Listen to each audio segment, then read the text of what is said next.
Hello, आप सभी कैसे हैं। आप सभी का मेरे YouTube चैनल करंट एग्जाम में स्वागत है। आज हम लोग जीके जीएस से संबंधित महत्वपूर्ण प्रश्नों को देखेंगे। ये सभी प्रश्न बेहद ही महत्वपूर्ण होने वाले हैं आपके होने वाले आगामी एग्जाम्स के लिए। तो वीडियो आखिरी तक जरूर देखिएगा और सभी प्रश्नों को अच्छे से याद कर लीजिएगा। अगर आपको किसी भी प्रश्न का सही जवाब पता होगा तो मुझे कमेंट करके भी बताइएगा। चलिए बिना देर के आज के वीडियो को शुरू करते हैं। मानव के फेफड़े कहाँ स्थित होते हैं? ऑप्शंस हैं छाती, सिर, पेट या रीढ़। सही आंसर क्या होगा? तो मानव के जो फेफड़े हैं कहाँ पर स्थित होते हैं? तो छाती के नीचे। कहाँ पर? छाती के नीचे स्थित होते हैं मानव के फेफड़े। श्वसन में कौन सी गैस बाहर निकलती है? जो श्वसन की प्रक्रिया होती है इसमें कौन सी गैस है जो बाहर निकलती है? तो यह कार्बन डाइऑक्साइड गैस है। श्वसन में कार्बन डाइऑक्साइड गैस यानी CO2 गैस बाहर निकलती है श्वसन में। प्रकाश संश्लेषण में कौन सी गैस उत्पन्न होती है? सही आंसर क्या होगा? तो प्रकाश संश्लेषण यानी फोटोसिंथेसिस में कौन सी गैस उत्पन्न होती है? तो यह आपका O2 गैस है। O2 यानी ऑक्सीजन गैस जो है प्रकाश संश्लेषण में उत्पन्न होती है। पौधों में प्रकाश संश्लेषण कहाँ होता है? महत्वपूर्ण प्रश्न है। पौधों में जो प्रकाश संश्लेषण की क्रिया होती है यह कहाँ पर होता है? तो पत्ती में होता है। प्रकाश संश्लेषण की प्रक्रिया पौधों में पत्तियों में होता है। पौधों में हरे रंग का कारण क्या है? सही आंसर क्या होगा? तो पौधों में हरे रंग का जो कारण होता है यह आपका क्लोरोफिल है। क्या है? पौधों में हरे रंग का कारण क्लोरोफिल है। पौधों में पानी का परिवहन कौन करता है? ऑप्शंस हैं guard cell, stomata, phloem, xylem. सही आंसर क्या होगा? तो पौधों में पानी का जो परिवहन है वो कौन करता है? तो जाइलम करता है पौधों में पानी का परिवहन। पेड़ पौधों का श्वसन कब होता है? जिस प्रकार से मनुष्य श्वसन करता है उसी तरह से पेड़ पौधे भी श्वसन करते हैं और पेड़ पौधे दिन और रात दोनों में श्वसन करते हैं, यानी 24 घंटे श्वसन करते हैं पेड़ पौधे। शैवाल किस वर्ग में आते हैं? जो शैवाल होता है क्या ये कवक है, जीवाणु है, पौधे हैं या प्रोटोजोआ है? सही आंसर क्या होगा? तो शैवाल कौन से वर्ग में आते हैं? तो यह आपके पौधे वर्ग में आते हैं, यानी शैवाल जो होता है एक प्रकार का पौधा है। मनुष्य में पाचन क्रिया किस अंग में पूर्ण होती है? बेहद ही महत्वपूर्ण प्रश्न है। मनुष्य में जो पाचन की क्रिया होती है यह कौन से अंग में पूर्ण होती है? तो छोटी आंत में। मनुष्य में पाचन की क्रिया छोटी आंत में पूर्ण होती है। पाचन में सहायक रस कौन सा है? सही आंसर क्या होगा? तो पाचन में जो सहायक रस होता है वह आपका लार होता है। लार जो है पाचन में सहायक रस है। आंत का कौन सा भाग सबसे लंबा है? सही आंसर क्या होगा? तो आंत का कौन सा भाग होता है जो सबसे लंबा होता है? तो यह आपका छोटी आंत है। छोटी आंत सबसे लंबा है। डीएनए का पूरा नाम क्या है? सही आंसर क्या होगा? तो डीएनए का पूरा नाम यानी डीएनए का जो फुल फॉर्म होता है डीऑक्सीराइबो न्यूक्लिक एसिड होता है। क्या होता है? डीऑक्सीराइबो न्यूक्लिक एसिड होता है डीएनए का पूरा नाम। आरएनए का पूरा नाम क्या है? जो आरएनए होता है इसका पूरा नाम क्या होता है? तो राइबो न्यूक्लिक एसिड होता है। आरएनए का पूरा नाम राइबो न्यूक्लिक एसिड है। जीव विज्ञान का जनक किसे कहा जाता है? अगर आप लोगों को ये वीडियो पसंद आए तो एक लाइक जरूर कीजिएगा और अगर आप लोग इस चैनल पर नए होंगे तो सब्सक्राइब भी कर लीजिएगा ताकि इसी तरह का वीडियो सबसे पहले आप तक पहुंचता रहे। जीव विज्ञान का जनक किसे कहा जाता है? तो अरस्तु को। अरस्तु को जीव विज्ञान का जनक कहा जाता है। इंसान में सबसे बड़ी धमनी कौन सी है? सही जवाब क्या होगा? तो इंसान में यानी मनुष्य में जो सबसे बड़ी धमनी होती है वह आपका कौन सी है? महाधमनी। महाधमनी जो है इंसान में सबसे बड़ी धमनी है। मलेरिया फैलाने वाला मच्छर कौन सा है?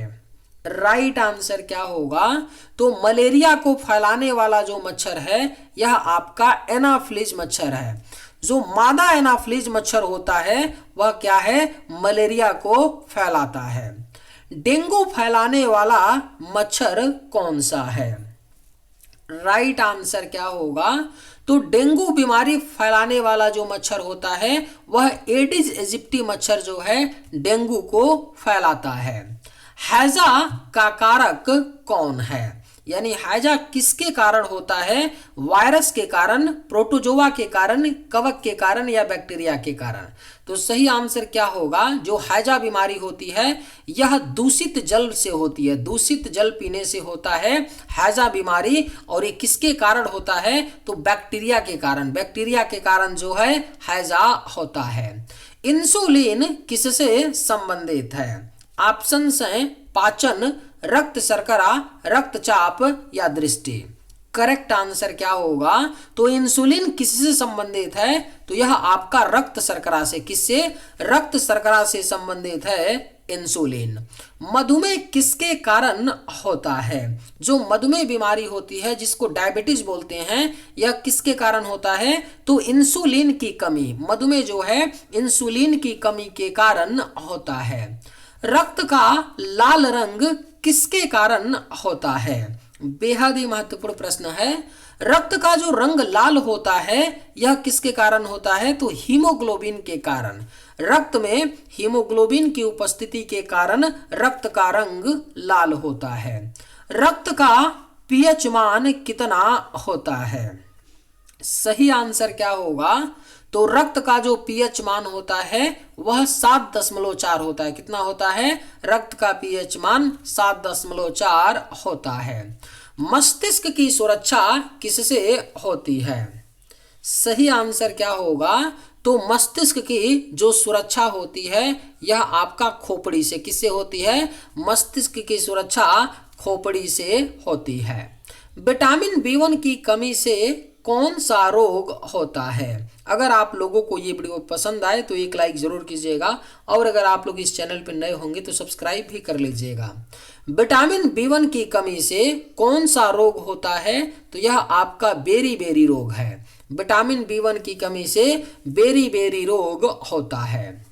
विटामिन बी12 की कमी, बी12 का रासायनिक नाम क्या है? यानी कि विटामिन बी12 का रासायनिक नाम पूछा जा रहा है तो क्या होता है? साइनोकोबालामिन। साइनोकोबालामिन होता है विटामिन बी12 का रासायनिक नाम। विटामिन डी की कमी से कौन सा रोग होता है? सही जवाब क्या होगा? विटामिन डी जो है यह किससे हमें मिलता है? सूर्य की रोशनी से विटामिन डी प्राप्त होता है। और अगर विटामिन डी की कमी होती है शरीर में तो कौन सा रोग होता है? रिकेट्स रोग होता है। विटामिन डी की कमी से रिकेट्स नामक रोग होता है। मस्तिष्क का नियंत्रण केंद्र कौन सा भाग है? जो मनुष्य का मस्तिष्क होता है इसका नियंत्रण केंद्र कौन सा भाग होता है? तो सेरिब्रम। जो मस्तिष्क का सेरिब्रम होता है यह क्या होता है? नियंत्रण केंद्र होता है मस्तिष्क का।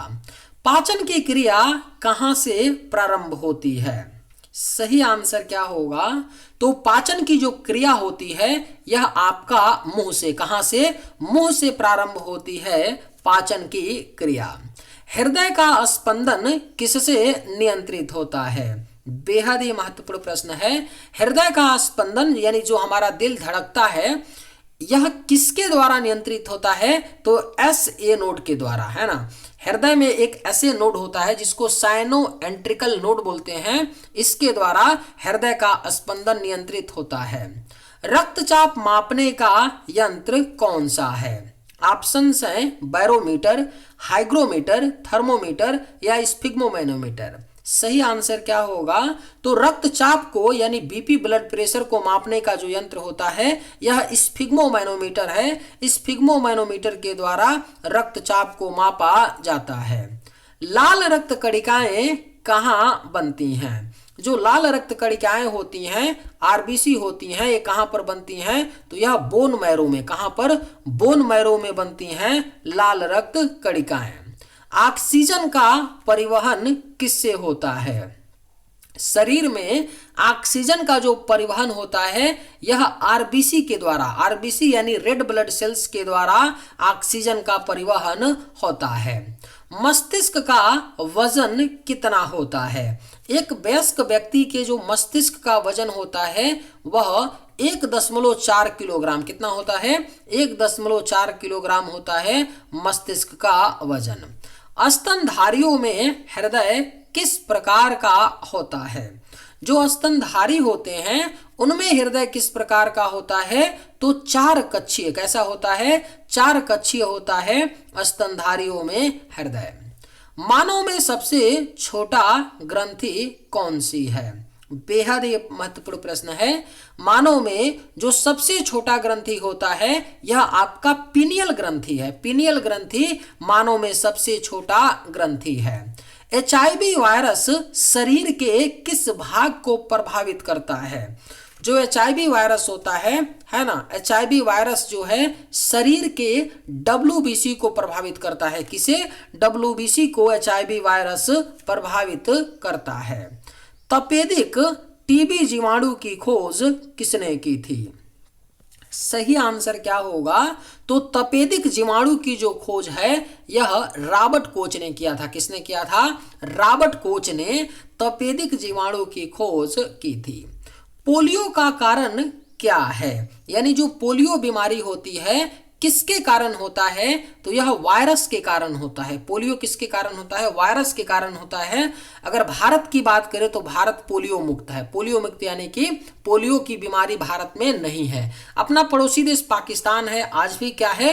पोलियो ग्रस्त है, यानी कि पोलियो से पूर्ण रूप से मुक्त नहीं हुआ है। याद रखना है पोलियो किससे होता है? वायरस से। जीवाणु सिद्धांत किसने दिया था? बेहद ही महत्वपूर्ण प्रश्न है। जो जीवाणु सिद्धांत है यह कौन से वैज्ञानिक ने दिया था? तो लुई पाश्चर। लुई पाश्चर ने जीवाणु के सिद्धांत को दिया था। रक्त का द्रव भाग क्या कहलाता है? जो मनुष्य का रक्त होता है उसका द्रव भाग क्या कहलाता है? तो प्लाज्मा कहलाता है। याद रखिएगा रक्त 4 चीजों से मिलकर बनी है, प्लेटलेट्स, डब्ल्यूबीसी, प्लाज्मा, आरबीसी, जिसमें जो प्लाज्मा होता है वह लिक्विड होता है रक्त का। रक्त का शुद्धिकरण कहाँ होता है? सही आंसर क्या होगा? तो रक्त का जो शुद्धिकरण होता है यह गुर्दा में होता है। कहां पर? गुर्दा में रक्त का शुद्धिकरण होता है। हृदय का सामान्य धड़कन दर, पल्स रेट कितनी होती है? मनुष्य का हृदय जो है धड़कता है, इसकी जो धड़कन की दर होती है कितनी होती है? 72 बार प्रति मिनट, यानी 1 मिनट में हृदय जो है 72 बार धड़कता है। मस्तिष्क और रीढ़ की हड्डी को ढकने वाली झिल्ली क्या कहलाती है? ऑप्शंस हैं माइलिन, मेनिंजेस, साइनेप्स या न्यूरॉन। सही आंसर क्या होगा? तो मस्तिष्क और रीढ़ की हड्डी को ढकने वाली झिल्ली जो है मेनिंजेस कहलाती है। क्या कहलाती है? मेनिंजेस। सबसे छोटी कोशिका कौन सी है? राइट आंसर क्या होगा? तो जो सबसे छोटी कोशिका होती है यह आपका क्या है? बैक्टीरिया है। बैक्टीरिया सबसे छोटी कोशिका है। सबसे बड़ी कोशिका कौन सी है? ऑप्शंस हैं अंडाणु, तंत्रिका कोशिका, आरबीसी, न्यूरॉन। सही आंसर क्या होगा? तो जो सबसे बड़ी कोशिका है यह आपका क्या है? अंडाणु है। जो फीमेल अंडाणु होता है, महिलाओं का अंडाणु होता है, वह सबसे बड़ी कोशिका है। मानव का रक्त किस रंग का होता है? जो मनुष्य का रक्त होता है उसका रंग कैसा होता है? तो लाल होता है, आप सबको पता है। और लाल क्यों होता है? तो हीमोग्लोबिन की उपस्थिति के कारण, है ना। हीमोग्लोबिन की उपस्थिति के कारण रक्त में रक्त का रंग कैसा होता है? लाल होता है।